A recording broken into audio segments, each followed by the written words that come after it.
আসসালামু আলাইকুম। আশা করি সবাই ভালো আছেন। আমি এখন পিঠা বানাবো। পিঠা, গোলাপ পিঠা কিভাবে বানাই আর ভিডিওটি দেখেন। আমি কখনো বানাই নাই, ফার্স্ট বানাইতেছি। জানি না হবে কি না, তারপরও চেষ্টা করতেছি বানানোটা। তো মাশাল্লাহ হয়েছে, ভালোই হয়েছে। আমি তো ভয় পেয়ে গেছি যে হবে না, মনে হয় ভয় পেয়ে গেছি।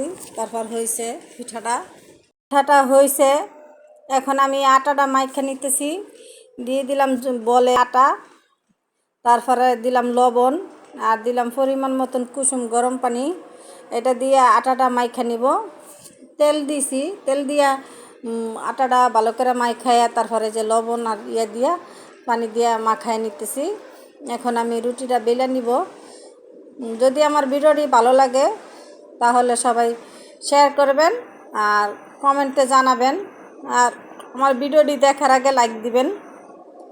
যে কে কোথা থেকে দেখেন আমার ভিডিওটি কমেন্টে জানাবেন। এখন আমি রুটিটা বেলে নিতেছি। আমার কথা যদি ভুল ত্রুটি হয় তাহলে আমাকে ক্ষমা করবেন। আমি ওরকম গুছায়া কথা বলতে পারি না সবার মতন। আমি যেরকম পারি, যেরকম কথার ভাষা আমার, যেইভাবে ভাষা আমি সেইভাবেই কথাটা বলতে চেষ্টা করি। এখন আমি রুটিগুলি কাটবো। কাটতে কাটতে 2টা রুটি নষ্ট হয়ে যাবে। দেখেন 3টা রুটি একসাথে কাইটে গেছে। ওই 3টা বাদ দিয়ে দিব। বাদ দিয়ে বাকি রুটিটি করব। কখনো এই রুটিটা বানাই নাই। অনেকে বানায়, অনেকে পিঠা বানায়। পিঠা বানাইতে পারি, অনেক রকমের পিঠা বানাইতে পারি, যেমন চুই পিঠা, বাফা পিঠা, শীতল পিঠা, তেলের পিঠা, পাটিসাপটা পিঠা, মানে যেই কোনো পিঠা হয় আমি বানাইতে পারি। তারপরে এক ধরনের পিঠা আছে পাক্কন পিঠা বলে, ওইটাও বানাইতে পারি। আমি এই পিঠাটা কখনো বানাই নাই, আজকে ফার্স্ট আমি পিঠাটা বানাইতেছি। যদি আমার ভিডিওটি ভালো লাগে তাহলে সবাই কমেন্টে জানাবেন। আর আমার ভিডিওটি দেখার আগে লাইক দিয়ে দেখবেন আর কমেন্টে জানাবেন। এখন আমি এই পিঠাগুলি বানাই নিতেছি। 2 রকমভাবে পিঠা বানাবো। প্রথম তো এইভাবে বানাইছি, তারপর আর এক রকম বানাবো।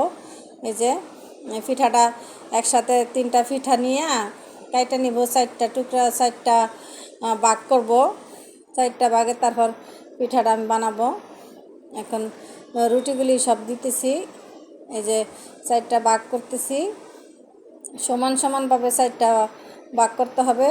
3টা 5টা কেউ 6টা রুটি নেয়, তা আমি 3টা রুটি নিছি। আর আমার রুটিটা একটু আটাটা নরম হয়ে গেছে। ওইভাবে আটা নিলে আটার রুটিটা সুন্দর হইতো, সিদ্ধ করে নিলে। আমি সিদ্ধ করে নিয়ে নেই, আমি ভাবছি এইভাবেই ভালো হবে, সেই জন্য আমি এইভাবেই দিছি। এখন দেখতেছি যে রুটিটা আমার, পিঠাটা আমার কেমন জানি হয়ে যেতেছে। তারপরে মাশাল্লাহ যা হয়েছে ভালোই হয়েছে। পিঠাটা বানায়া তারপর কিছুক্ষণ আমি রাইখা দিছি। রাখার পরে আমি তেলে ভাজলাম। ভাজতে আমি পিঠাটা করলাম, শিরাতে ভিজাবো, চিনি শিরাটা করব। তারপর আমি শিরাতে ভিজাবো। এখন এই হয়ে গেছে একরকম রুটি, এই পিঠা। এখন আমি সবগুলি পিঠা বানাই নিতেছি। আবার আপনারা পুরো ভিডিওটি দেখবেন। 2টা পিঠা আমার নষ্ট হয়ে গেছে। আর এই পিঠাটাই যে সাইডে, এই পিঠাটা এইভাবে আমাদের দেশে পিঠা বানায়, সেই জন্য ভাবলাম যে দেখি এইভাবে হয় কি না, সেই জন্য আমি এইভাবে দিছি। এখন তেল ফ্রাই প্যান বসাই দিলাম, তারপর তেল দিলাম, তেলটা গরম হয়েছে। এখন পিঠাটা দিয়ে দিতেছি। আস্তে আস্তে সবগুলি পিঠা উল্টে ভাজা নিব,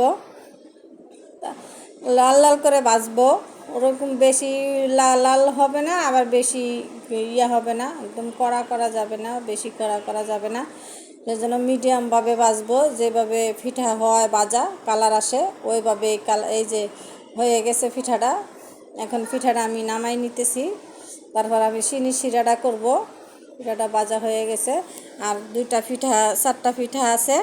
ওই পিঠা কটা ভাজা শেষ হলে আমি চিনি শিরাটা করব। চিনি শিরা করি নেই আগেই, পরে চিনি শিরাটা করব। আমি এইভাবে উল্টে ভাজছি পিঠাটি। প্রথম বানাইছি, তো পরে আবার বানাবো, তখন দেখবেন আপনারা ভালোই হয়েছে। আর এখনও খারাপ হয় নাই জানি, ভালোই হয়েছে। এখন আমি 2 চামচ চিনি দিয়ে দিলাম। যে যেরকম মিষ্টি খায় ওরকম মিষ্টি দিয়ে দিব। আর 1 কাপ পরিমাণ আমি পানি দিয়ে দিলাম। এটারে ভালো করে জাল করব চিনির শিরাটা। আর 2টা এলাচ দিয়ে দিছি আমি। ভালো করে লাড়াইয়া লাড়াইয়া চিনিটা গলায় দিব, মোটা চিনি। এখন শিরাটা হয়ে গেছে। এখন আমি আবার দেখতেছি, পিঠাটা দিতেছি, দিয়া তারপর আবার কিছুক্ষণ রাইখা আবার নামাই ফেলবো। নাইলে পিঠাটা যদি একবারে থাকে তাহলে পিঠাটা সুইটা যাইতে পারে, নরম হয়ে যাবে। সেই জন্য আবার আমি তুলে রাখছি পিঠাটা। চিনি শিরাটা আর একটু গাঢ় করবো কইরা আমি চিনি শিরাটা দিয়ে দিব। এখানে এই যে চিনি শিরাটা দিয়ে দিলাম বলে একদম চিনি শিরাটা হয়ে গেছে। আমি কোনো কালার ব্যবহার করি নাই, অনেকে ফুড কালার ব্যবহার করে। আমি ফুড কালার, অনেকে চাইলে ফুড কালার ব্যবহার করতে পারেন, কিন্তু আমি ফুড কালার ব্যবহার করি নাই।